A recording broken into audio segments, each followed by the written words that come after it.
Hey guys, welcome to the study with Mayank. मैं हूं आपका मयंक। हम लोग यहां पर एनसीईआरटी ज्योग्राफी क्लास 11 की पाठ्यपुस्तक भौतिक भूगोल के मूल सिद्धांत कवर कर रहे हैं। आज आपका इसी क्रम में अध्याय 10वां है। यहां पर हम वायुमंडलीय परिसंचरण तथा मौसम प्रणालियों से संबंधित प्रश्नों को देखेंगे। तो चलिए स्टार्ट करते हैं आज का वीडियो। देखते हैं हमें क्या क्या डिस्कस करना है। यहाँ पर आज का पहला प्रश्न है, वायुमंडलीय दाब के संदर्भ में नीचे दिए गए कथनों पर विचार कीजिए। आपको कूट का प्रयोग करके सही उत्तर का चयन करना है। माध्य समुद्र तल से वायुमंडल की अंतिम सीमा तक एक इकाई क्षेत्रफल के वायु स्तंभ के भार को वायुमंडलीय दाब कहते हैं। वायु दाब को मापने की इकाई मिलीबार है। समुद्र तल पर औसत वायुमंडलीय दाब 800 मिलीबार होता है। देखिए, आपका पहला वाला कथन बिल्कुल सही है। माध्य समुद्र तल से वायुमंडल की जो अंतिम सीमा है, यहां तक के एक इकाई क्षेत्रफल के वायु स्तंभ को वायु दाब वायुमंडलीय दाब के रूप में जाना जाता है। तो यहां पर आपका पहला वाला जो कथन है ये बिल्कुल सही है। वायु दाब को मापने की जो इकाई है ये मिलीबार है। तो यहां पर आपका सेकंड वाला भी सही है। समुद्र तल पर वायु दाब जो है 800 मिलीबार नहीं होता है, बल्कि 1013.25 होता है, 25 मिलीबार होता है। जैसे जैसे आप ऊंचाई पर बढ़ते जाते हैं वैसे वैसे वायुमंडलीय दाब में परिवर्तन आता जाता है। तो यहां पर आपका तीसरा वाला कथन गलत है। केवल एक और दो कथन सही है। तो आपका सही आंसर है यहां पर पहले का भी, केवल एक और दो। दूसरा प्रश्न है आपका, वायुदाब मापने के लिए किस यंत्र का प्रयोग किया जाता है? Barometer, hygrometer, anemometer, lactometer. वायुदाब को मापने के लिए पारद वायुदाब मापी, इसको मरकरी बैरोमीटर कहते हैं, या फिर निर्दर बैरोमीटर, इनका उपयोग किया जाता है। तो यहां पर हम बोल सकते हैं बैरोमीटर का उपयोग किया जाता है। तो यहां पर आपका सही आंसर है सेकंड का ए वाला। अच्छा, कमेंट में आपको यह बताना है हाइग्रोमीटर, एनीमोमीटर और लेक्टोमीटर का उपयोग किस किस के लिए किया जाता है। ये कमेंट में आप आंसर देंगे। तीसरा प्रश्न है आपका, पृथ्वी पर वायुदाब के वितरण के संबंध में कौन सा कथन असत्य है, यह आपको बताना है। विस्तृत वृत्त के आसपास के क्षेत्र को निम्न अवदाब क्षेत्र के नाम से जाना जाता है। अगला है 30 डिग्री उत्तरी और 30 डिग्री दक्षिणी अक्षांश को उपोष्ण उच्च वायुदाब क्षेत्र कहा जाता है। अगला है ध्रुवीय क्षेत्रों के निकट वायुदाब कम होता है। वायुदाब पट्टियां स्थायी नहीं है। सूर्य की किरणों के साथ ये पट्टियां विस्थापित होती रहती हैं। देखिए, यहां पर हम वायुदाब की बात करें तो वायुदाब के बारे में पहला वाला कथन बिल्कुल सही है। विस्तृत वृत्त के आसपास क्षेत्र को निम्न अवदाब क्षेत्र के नाम से जाना जाता है। यानी यहां पर वायुदाब जो होता है वो काफी कम होता है। वायुदाब बनता है वायु से। जब वायु ठंडी और सघन हो जाती है, यानी कि जो आपके ऊपर ऊपर जैसे जैसे आप विस्तृत वृत्त से ऊपर की तरफ या दक्षिणी गोलार्ध में नीचे की तरफ बढ़ते जाएंगे, वैसे वैसे उच्च अक्षांशों में आप देखेंगे सर्दी बढ़ती जाएगी। तो सर्दी बढ़ने से क्या होता है, जो वायु होती है वो ठंडी हो जाती है, ठंडी होकर वायु सघन हो जाती है और ऐसे करके वहां पर उच्च वायुदाब का क्षेत्र क्रिएट हो जाता है। वहीं विस्तृत वृत्त के आसपास क्या होता है, क्योंकि साल भर यहाँ पर सूर्य की सीधी किरणें पड़ती हैं, तो इस वजह से यहाँ पर उच्च वायुदाब क्षेत्र क्रिएट नहीं हो पाता है और यहाँ पर निम्न वायुदाब का क्षेत्र क्रिएट होता है। तो यहाँ पर आई होप आपको मैंने साथ के साथ एक्सप्लेन भी कर दिया है, बता भी दिया है कि रीजन क्या है। तो यहां पर आपका पहला वाला कथन बिल्कुल सही है। विस्तृत वृत्त के आसपास के क्षेत्र को निम्न अवदाब के क्षेत्र के नाम से जाना जाता है। यहां पर आपका सेकंड कथन भी सही है। 30 अंश उत्तरी और 30 अंश दक्षिणी अक्षांशों के साथ उच्च दाब क्षेत्र पाए जाते हैं, जिन्हें उपोष्ण उच्च वायुदाब क्षेत्र कहा जाता है। तो यहां पर आपका बी वाला कथन भी सही है। तीसरा वाला कथन गलत है। यहां पे लिखा है ध्रुवीय क्षेत्रों के निकट वायुदाब कम होता है। देखिए, यहां पर गलत है, क्योंकि ध्रुवीय क्षेत्रों की ओर ठंड बढ़ती जाती है और यहां पर वायुदाब अधिक होता है और इस वजह से इसे ध्रुवीय उच्च वायुदाब क्षेत्र या उच्च वायुदाब पट्टी के नाम से जाना जाता है। तो यहां पर तीसरा वाला कथन गलत है। वायुदाब की पट्टियां स्थायी नहीं होती हैं। सूर्य की किरणों के विस्थापन, यानी जैसे जैसे सूर्य की किरणों का विस्थापन होता जाता है वैसे वैसे वायुदाब भी विस्थापित होता जाता है। तो यहां पर आपका डी वाला कथन भी सही है। यहां पर आपका केवल सी कथन गलत है। तो यहां पर आपका सही आंसर है तीसरे का सी। चौथा प्रश्न है आपका, पवनों की दिशा व वेग को प्रभावित करने वाले कारकों के संदर्भ में निम्नलिखित कथनों पर विचार कीजिए। पूछा गया है कौन सा कथन सत्य है। पृथ्वी की धरातलीय विषमता पवनों की गति को प्रभावित करती है। पृथ्वी के परिक्रमण के कारण वायु पर कोरियोलिस बल लगता है। देखिए, वायुमंडलीय दाब में भिन्नता के कारण वायु गतिमान होती है और इस क्षैतिज गतिज वायु को पवन कहते हैं। पवनें उच्च दाब से कम दाब की तरफ प्रवाहित होती हैं। भूतल पर धरातलीय विषमताओं के कारण इनमें घर्षण पैदा होता है और पवनों की गति को यह प्रभावित करता है। तो यहां पर आपका पहला वाला कथन सत्य है। अब यहां पर कोरियोलिस बल की बात हो रही है, तो कोरियोलिस बल को जान लेते हैं। तो पृथ्वी का जो घूर्णन है ये भी पवनों के वेग को प्रभावित करता है और पृथ्वी के घूर्णन के द्वारा लगने वाले बल को कोरियोलिस बल कहते हैं। अब देखिए यहां पर पृथ्वी के परिक्रमण के कारण बोला गया है, परिक्रमण नहीं है बल्कि घूर्णन है।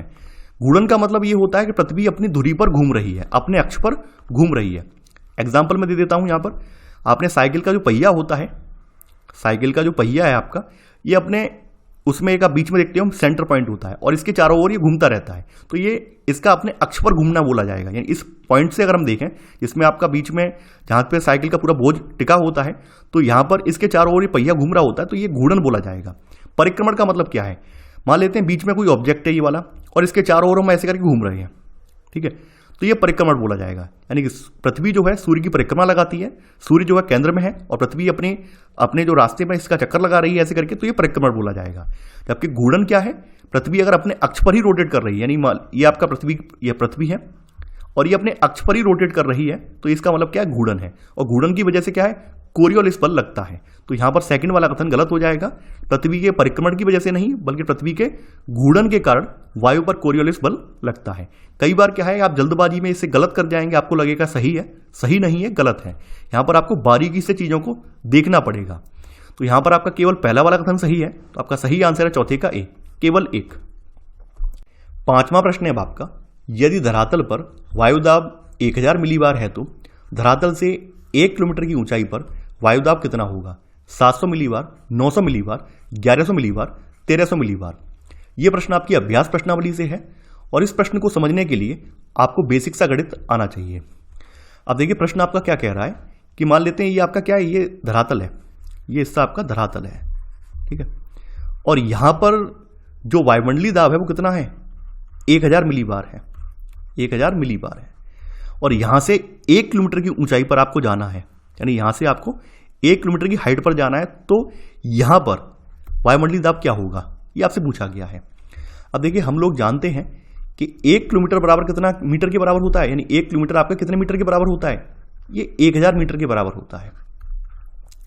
और वायुमंडल के निचले भाग में वायुदाब ऊंचाई के साथ तीव्रता से घटता जाता है, ये बात मैंने आपको बताई है। ये हिनास दर जो होती है वायुमंडलीय दाब में, जैसे जैसे आप ऊपर बढ़ते हैं उसमें हिनास दर जो होती है प्रति 10 मीटर पर 1 मिलीबार की हिनास दर आ जाती है। जैसे जैसे आप 10 मीटर की ऊंचाई पर बढ़ेंगे वैसे वैसे वायुमंडलीय जो आपका वायुमंडलीय दाब है इसमें 1 मिलीबार की गिरावट हो जाएगी। यहां तक बात क्लियर हो गई होगी। अब हमें 1 किलोमीटर ऊपर जाना है, तो 1 किलोमीटर को हमने यहां पर 1000 में फ्रैक्शन कर लिया, तो 1000 में हम यहां पे 10 का भाग दे देंगे। अब तो 1000 में 10 का भाग दे दीजिए, कितना बचा, यहां पर आपका 100 आ गया। यानी कि आप यहां से जब यहां तक जाएंगे तो इसमें 100 मिलीबार की गिरावट आ जाएगी, यानी 100 मिलीबार की यहां पर गिरावट आ जाएगी। अब 100 मिलीबार की यहां पे गिरावट आ गई, 100 को इसमें से 1000 में से घटा दीजिए, तो आप जब 100 को इसमें से घटाएंगे तो कितना प्राप्त होगा, 900। यानी कि ऊपर जो है 1 किलोमीटर ऊपर आपका जो वायुमंडलीय दाब होगा वो 900 मिलीबार होगा। एम भी लिख दे रहा हूं मैं, यानी कि शॉर्ट में 900 मिलीबार। तो यहां पर आपका सही आंसर है पांचवें का भी 900 मिलीबार। आई होप आपको समझ में आ गया होगा। छठवां प्रश्न है आपका, पवनों का घर्षण न्यूनतम कहां होता है? यह पूछा गया कि पवनों का जो घर्षण है यह न्यूनतम कहां पर होता है? ध्रुवों पर, पहाड़ों पर, धरातल पर, समुद्र सतह पर। देखिए धरातल पर घर्षण सर्वाधिक होता है और इसका प्रभाव प्राय धरातल से 1 से लेकर 3 किलोमीटर की ऊंचाई तक होता है। समुद्र सतह पर घर्षण जो है न्यूनतम होता है। तो यहां पर आपका सही आंसर है छठवें का डी, इस समुद्री सतह जो होती है यहां पर घर्षण न्यूनतम होता है। सातवां प्रश्न है आपका, कोरियोलिस बल के संबंध में नीचे दिए गए कथनों पर विचार कीजिए। पूछा गया है कौन सा कथन सत्य है? कोरियोलिस बल का मान ध्रुवों पर 0 तथा विषुवत पर सर्वाधिक होता है। कोरियोलिस बल के प्रभाव के कारण पवनें उत्तरी गोलार्ध में अपनी मूल दिशा के बाईं तरफ विक्षेपित हो जाती हैं। सन 1844 में फ्रांसीसी वैज्ञानिकों ने इसका विवरण प्रस्तुत किया और इसी पर इस बल को कोरियोलिस बल कहा जाता है। कोरियोलिस बल का मान ध्रुवों पर सर्वाधिक होता है, यानी इसका मान ध्रुवों पर सबसे ज्यादा सर्वाधिक होता है और विषुवत व्रत पर इसका मान जो होता है 0 होता है, यानी कि जो विषुवत व्रत है यहां पर इसका मान 0 होगा। तो यहां पर आपका पहला वाला कथन गलत हो जाएगा। आपके कोरियोलिस बल के प्रभाव की वजह से पवनें जो हैं उत्तरी गोलार्ध में अपनी मूल दिशा के दाईं तरफ, यानी मान लीजिए पवन है, कोई पवन की मूल दिशा ऊपर की तरफ है तो ये पवन अपनी मूल दिशा के दाईं ओर, वहीं दक्षिणी गोलार्ध में पवन अपनी मूल दिशा के बाईं ओर ऐसे करके विक्षेपित हो जाती हैं।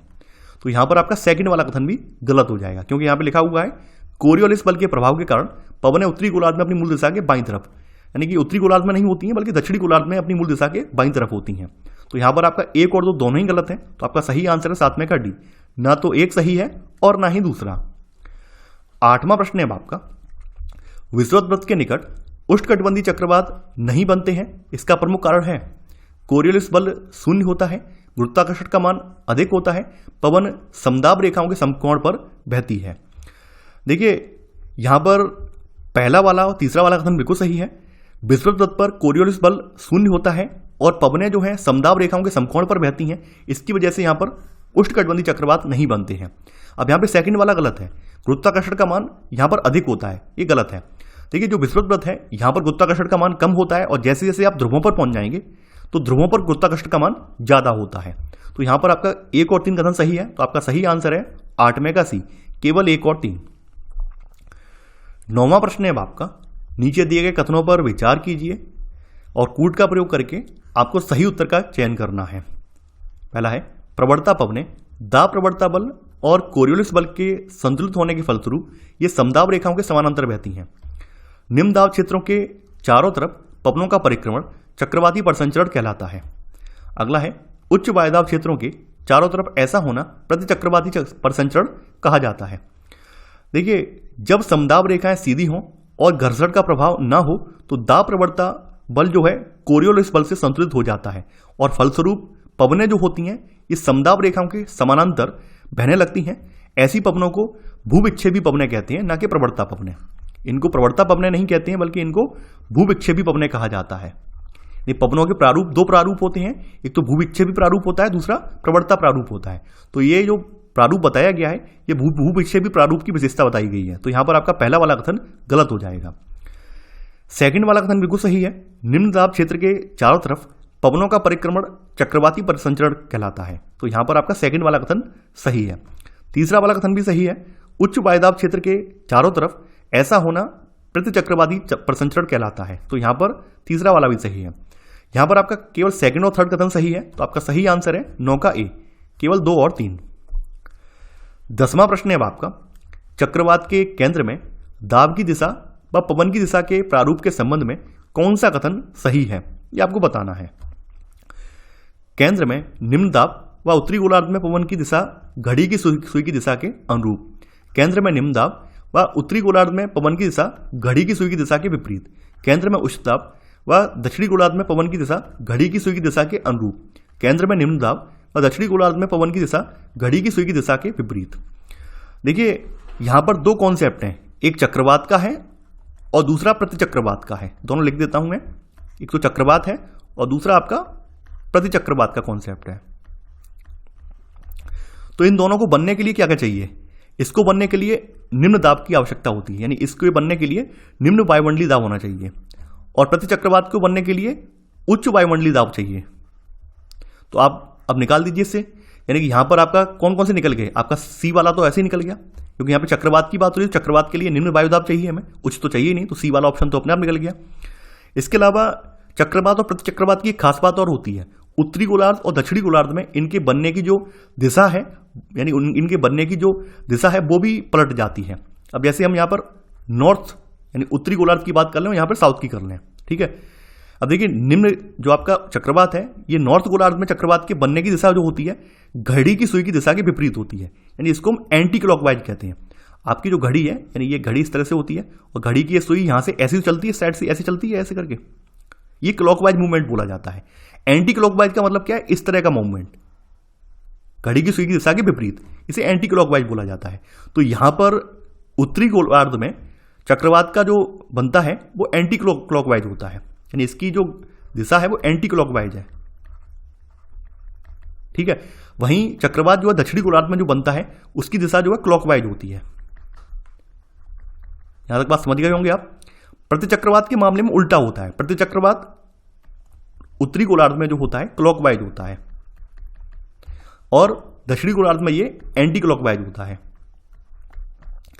तो यहां पर आपका सही आंसर है 10वें का बी वाला, यानी चक्रवात के केंद्र में दाब की दिशा पवन की दिशा के प्रारूप के संबंध में बी वाला कथन केवल सही है, यानी केंद्र में निम्न दाब है और उत्तरी गोलार्ध में पवन की दिशा घड़ी की सुई की दिशा के विपरीत होती है, एंटी क्लॉकवाइज होती है।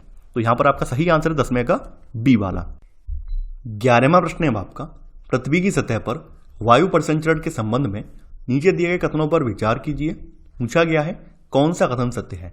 प्राय निम्न दाब क्षेत्रों में वायु अभिसरित होगी और ऊपर उठेगी, उच्च दाब क्षेत्रों में वायु का अवतलन होगा और धरातल पर अवसरित होगी। देखिए यहां पे सबसे पहले बात करते हैं पहले वाले स्टेटमेंट की। तो आप लोग जानते हैं सूर्य के प्रकाश की वजह से, यानी सूर्य की किरणें जब किसी क्षेत्र पर सीधी पड़ती हैं तो वहां पर एक निम्न दाब का क्षेत्र क्रिएट हो जाता है, और उस निम्न दाब के क्षेत्र को भरने के लिए उच्च दाब क्षेत्रों से वायु चल पड़ती है। तो मान लीजिए ये आपका निम्न दाब क्षेत्र क्रिएट हो गया है, तो इसको भरने के लिए जो वायु आएगी, क्योंकि जो उच्च वायुदाब क्षेत्र से वायु आती है वो ठंडी होती है, और ठंडी होने की वजह से वो भारी होती है, तो वो वायु नीचे की तरफ से आती है और ऐसे करके इसको भर देती है। तो इसको प्रक्रिया को अभिसरण बोलते हैं, और यहाँ पर वायु ऊपर उठती है। तो यहाँ पर आपका पहला वाला कथन बिल्कुल सही है।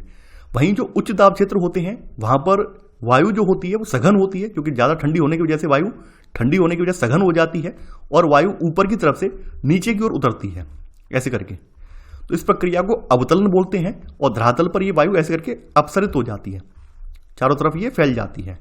तो देखिए ध्यान देना, दोनों ही प्रोसेस, एक अभिसरण है और दूसरी अपसरण है।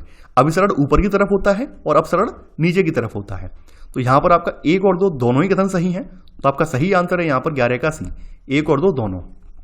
12वां प्रश्न है आपका, भूमंडलीय पवनों का प्रारूप निर्भर करता है वायुमंडलीय ताप में अक्षांशीय भिन्नता, वायुदाब पट्टियों का सौर किरणों के साथ विस्थापन, महासागरों व महाद्वीपों का वितरण, पृथ्वी का घूर्णन। भूमंडलीय पवनों का प्रारूप मुख्यतः निम्न बातों पर निर्भर करता है, वायुमंडलीय ताप में अक्षांशीय भिन्नता, इसके अलावा वायुदाब पट्टियों की उपस्थिति, उसके अलावा वायुदाब पट्टियों का सौर किरणों के साथ विस्थापन, महासागरों और महाद्वीपों का वितरण और पृथ्वी का घूर्णन, इन सब पर यह निर्भर करता है। वायुमंडलीय पवनों के प्रभाव प्रारूप को वायुमंडलीय सामान्य परिसंचरण भी कहा जाता है।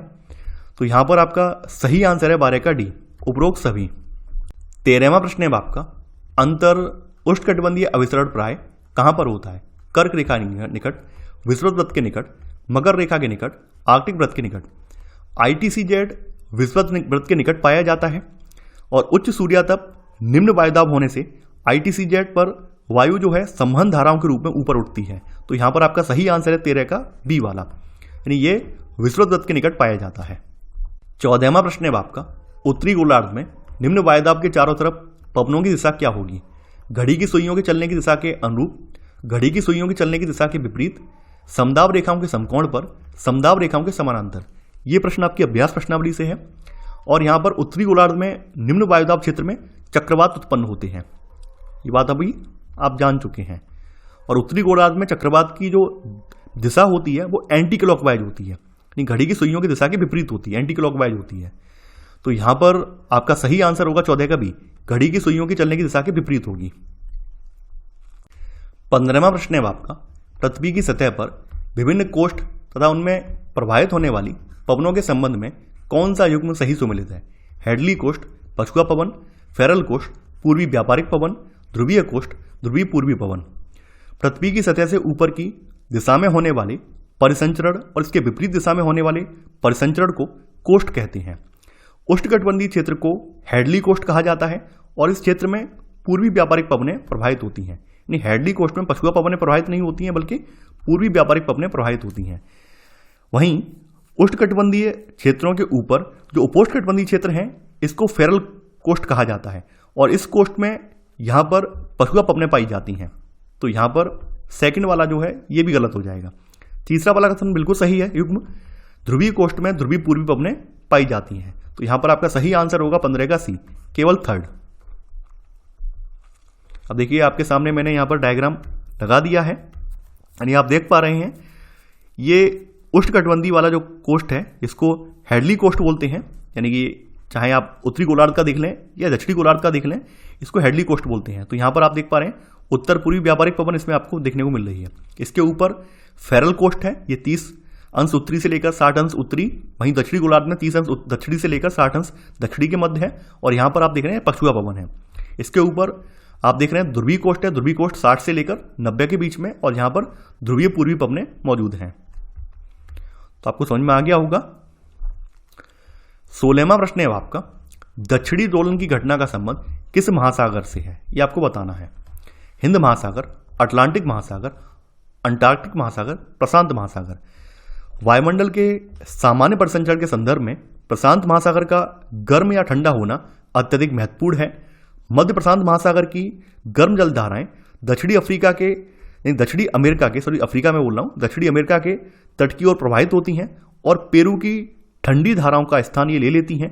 पेरू के तट पर इन गर्म धाराओं की उपस्थिति अल नीनो कहलाती है। अल नीनो की घटना जो है इसका मध्य प्रशांत महासागर और ऑस्ट्रेलिया के वायुदाब में परिवर्तन से इसका गहरा संबंध होता है। प्रशांत महासागर पर वायुदाब में यह परिवर्तन दक्षिणी दोलन कहलाता है और ये दोनों जो घटनाएं हैं, दक्षिणी दोलन और अल नीनो वाली जो घटनाएं हैं, इनकी संयुक्त घटना को ENSO कहा जाता है। दक्षिणी दोलन और अल नीनो की घटनाओं को मिलाकर ENSO कहा जाता है। तो यहां पर आपका सही आंसर है 16 का डी वाला। प्रशांत महासागर में यह दक्षिणी दोलन की घटना घटित होती है। 17वां प्रश्न है आपका, निम्नलिखित में से कौन सी स्थानीय पवनें दिन के समय बहती हैं? स्थल समीर, समुद्र समीर, घाटी समीर, अवरोही पवनें। देखिए, स्थानीय पवनें जो हैं ये भूतल के गर्म और ठंडे होने से भिन्नता तथा दैनिक व वार्षिक चक्रों के विकास से बहुत सी स्थानीय और क्षेत्रीय पवनें प्रभावित होती हैं। तो समुद्र समीर और घाटी समीर ये दिन के समय चलने वाली पवनें हैं। वहीं स्थल समीर और अवरोही पवनें जो हैं ये रात के समय चलती हैं। तो यहां पर आपका सही आंसर होगा 17 का बी वाला, यानी केवल 2 और 3। 18वां प्रश्न है आपका, स्थानीय पवनों और उनकी विशेषताओं के संदर्भ में सूची 1 को सूची 2 से सम्मिलित कीजिए। एक तरफ स्थानीय पवन है, दूसरी तरफ उनकी विशेषता है। तो स्थल समीर, समुद्र समीर, घाटी समीर और अवरोही पवनें। तो यहां पर बात कर लेते हैं पहले स्थल समीर और समुद्र समीर की। दिन के दौरान स्थल भाग समुद्र की अपेक्षा अधिक गर्म हो जाते हैं और इस वजह से स्थल पर हवाएं ऊपर उठती हैं और वहां पर निम्न दाब का क्षेत्र क्रिएट हो जाता है, जबकि इस समय समुद्र अपेक्षाकृत ठंडे रहते हैं और समुद्रों पर उच्च वायुदाब का क्षेत्र बना रहता है। तो दिन के समय में क्या होता है, पवनें जो होती हैं वो समुद्र से स्थल की तरफ चलती हैं, क्योंकि समुद्र जो होते हैं ठंडे होते हैं और स्थल जो होते हैं गर्म होते हैं। तो इस वजह से दिन के समय पवनें जो होती हैं, यानी डे के टाइम पे, डे लिख दे रहा हूँ यहाँ डी बना दे रहा हूँ, ये पवनें समुद्र समीर जो है ये समुद्र से स्थल की तरफ प्रभावित होती हैं। तो यहाँ पर बी का तीसरा, ठीक है, एरो नहीं खींच रहा हूँ, केवल इसके आगे डाल दे रहा हूँ, यानी बी का तीसरा। वहीं स्थल समीर जो है, स्थल समीर रात के समय चलती है, क्योंकि रात के समय समुद्र गर्म हो जाता है और स्थल ठंडा हो जाता है, तो ये विपरीत हो जाती है स्थिति।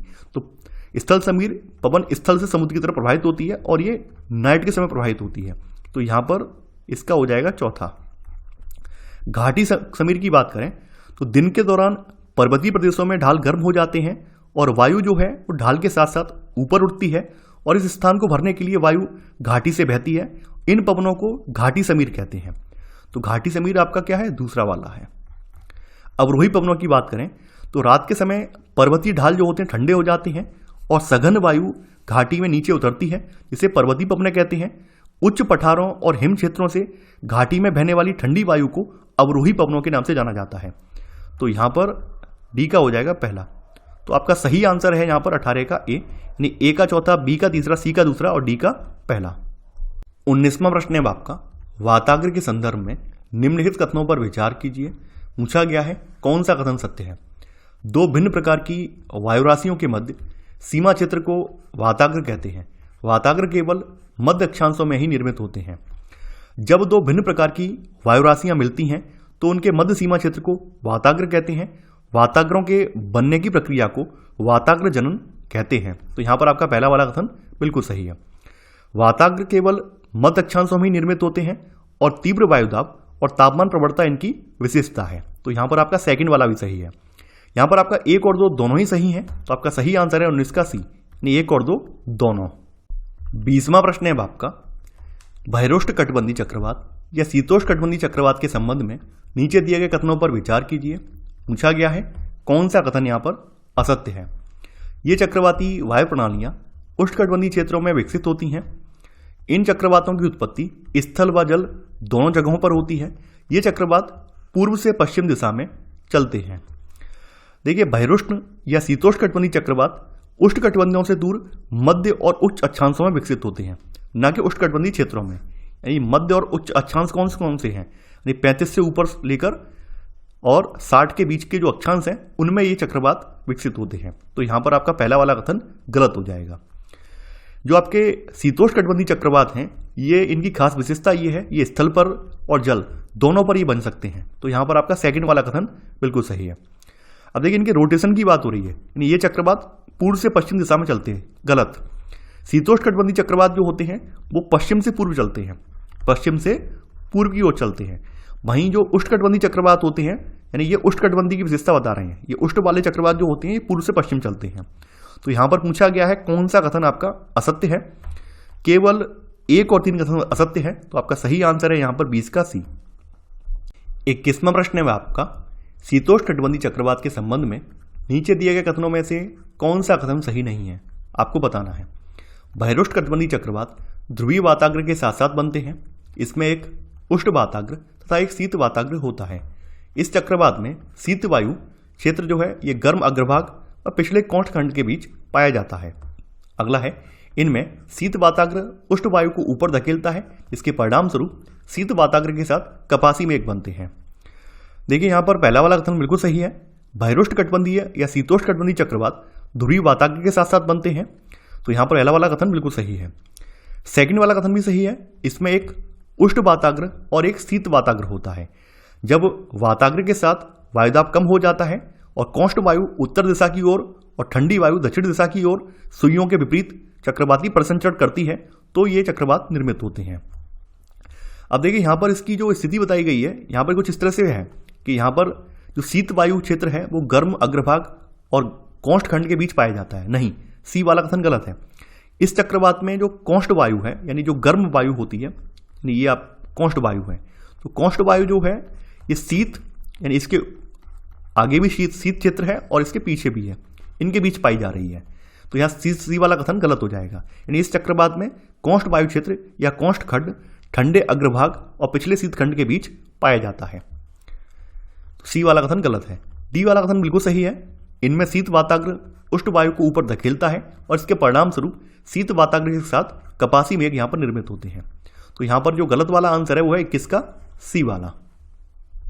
22वां प्रश्न है आपका, उष्णकटिबंधीय चक्रवात के संबंध में नीचे दिए गए कथनों पर विचार कीजिए। पूछा गया है कौन सा कथन सत्य है। ये चक्रवात केवल समुद्रों में उत्पन्न होते हैं। ये चक्रवात शीतोष्णकटिबंधीय चक्रवात की अपेक्षा अधिक विनाशकारी होते हैं। ये चक्रवात पूर्व से पश्चिम की ओर चलते हैं।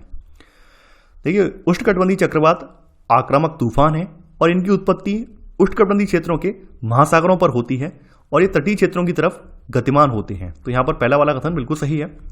ये चक्रवात जो है इनका वेग अधिक होता है और ये शीतोष्णकटिबंधीय चक्रवात की अपेक्षा अधिक विनाशकारी होते हैं।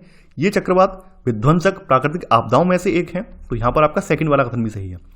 उष्णकटिबंधीय चक्रवात सामान्यतः पूर्व से पश्चिम की ओर, यानी कि ये पूर्व से पश्चिम की ओर गतिमान होते हैं। तो यहाँ पर तीसरा वाला भी सही है। यहाँ पर आपका 1, 2, 3 तीनों ही कथन सही है। तो यहाँ पर आपका सही आंसर है 22 का डी, यानी उपरोक्त सभी। 23वां प्रश्न है आपका, उष्णकटिबंधीय चक्रवातों और विभिन्न महासागरों में उनके नामों के संदर्भ में कौन से युग्म सही सुमेलित हैं। अटलांटिक महासागर टाइफून, पश्चिम प्रशांत महासागर हरिकेन, पश्चिम ऑस्ट्रेलिया विली विलीज। देखिए उष्णकटिबंधीय चक्रवातों के स्थानीय नाम हैं, अलग अलग जगहों पर इनको अलग अलग नामों से जाना जाता है। हिंद महासागर की अगर बात करें तो हिंद महासागर में इन्हें चक्रवात नाम से ही जाना जाता है। वहीं अटलांटिक महासागर में इन्हें हरिकेन के नाम से जाना जाता है। पश्चिम प्रशांत और दक्षिण चीन सागर में इनको टाइफून कहा जाता है। तो पहला वाला युग्म गलत है, सेकंड वाला भी गलत है। पश्चिमी ऑस्ट्रेलिया में उष्णकटिबंधीय चक्रवातों को विली विलीज कहा जाता है। तो तीसरा वाला यहां पर सही है। तो यहां पर आपका सही आंसर है 23 का बी, केवल थर्ड। 24वां प्रश्न है आपका, उष्णकटिबंधीय चक्रवातों की उत्पत्ति व विकास के लिए अनुकूल स्थितियां हैं। समुद्री सतह का तापमान 27 डिग्री सेल्सियस से अधिक हो, कोरियोलिस बल का होना, ऊर्ध्वाधर पवनों की गति में अंतर कम होना, उच्च दाब क्षेत्र का होना, समुद्री तल तंत्र पर ऊपरी अपसरण। तो इसके लिए पहला वाला बिल्कुल सही है कि इसके लिए समुद्री सतह का तापमान 27 डिग्री सेल्सियस से अधिक होना चाहिए। इसके अलावा कोरियोलिस बल उपस्थित होना चाहिए, ऊर्ध्वाधर पवनों की गति में अंतर कम होना चाहिए और उष्णकटिबंधीय चक्रवात उन क्षेत्रों में बनते हैं जहां पर निम्न दाब क्षेत्र होता है, न कि उच्च दाब। उच्च दाब क्षेत्रों में तो आपके शीतोष्णकटिबंधीय चक्रवात बनते हैं। तो यहां पर चौथा वाला गलत है।